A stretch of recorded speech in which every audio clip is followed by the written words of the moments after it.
Because we can't be in control of a lot of the other things in our lives, we are starting to go into quarantine shaming so that we feel like we're in control of some things.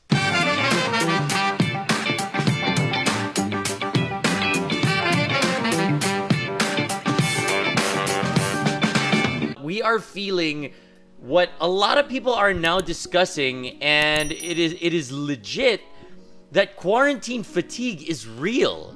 Do you feel what in your mind is quarantine fatigue?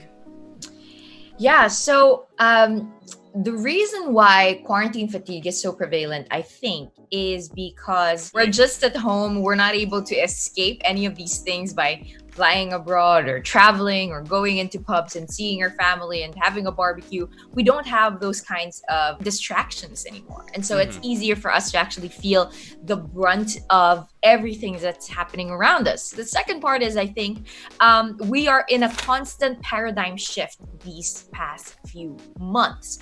We're trying to traverse through this new normal and do business and earn money at the same time, not go insane because you are staying at home and staying quarantined. At the same time, you're trying to keep up with the economy plummeting and, trying to keep up with not buying things because you want to fill that hole and anger and worry in your heart with material things, and it's just been really difficult. The main thing that is coming out right now is quarantine shaming.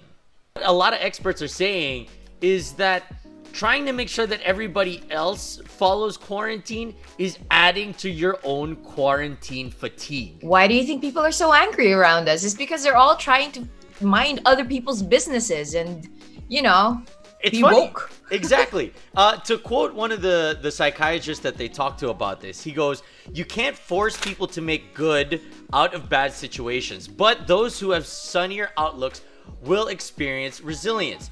There are real mental health consequences that come with not feeling in control of your life, but blaming is simply a deflection strategy.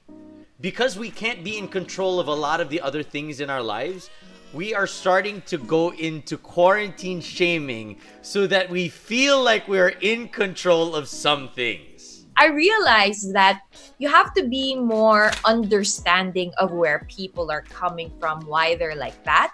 And even though it's annoying and even though it's probably unsafe for everybody, it's just what happens in a free world where a bunch of different people are running around not really knowing what the depth of the catastrophe and the crisis that we are experiencing. But what have you been learning, Parts? Like, what are the things that you've been learning that's been kind of helping you deal with the quarantine exhaustion that's not the usual that we would talk about in here? I like what one of the other psychologists said in this article.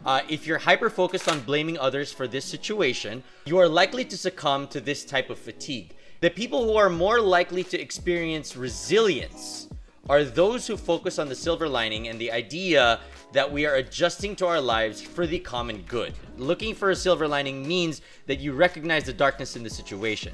That's right. Resilience at the end of the day. You have to be a bit more resilient, which doesn't mean that you have to neglect any weakness or sadness or ill feelings or negative emotions that you have. It just means that you go past them and not let it define you or control you in the way that you carry yourself in society. Yeah, and I completely agree. And so does one of the other psychologists that was on this. He said that it really is felt more when you lose the coping mechanisms that the old world gave you. So if you are feeling like your quarantine fatigue is getting so much more, try and find new coping mechanisms that you didn't know were possible.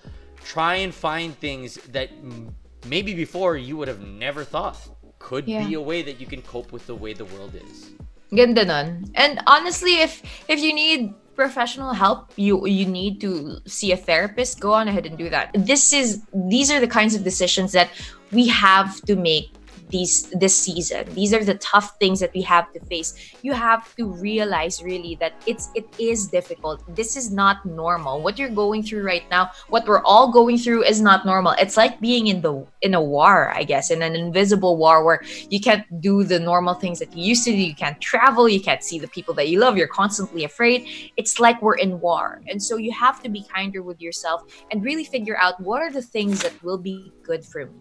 If that means, as Aaron mentioned, looking for new coping mechanisms in something as simple as getting plants, painting, picking up a new hobby, working online, or is it seeing a therapist and setting a fixed schedule for yourself, quitting your job or getting into a new job?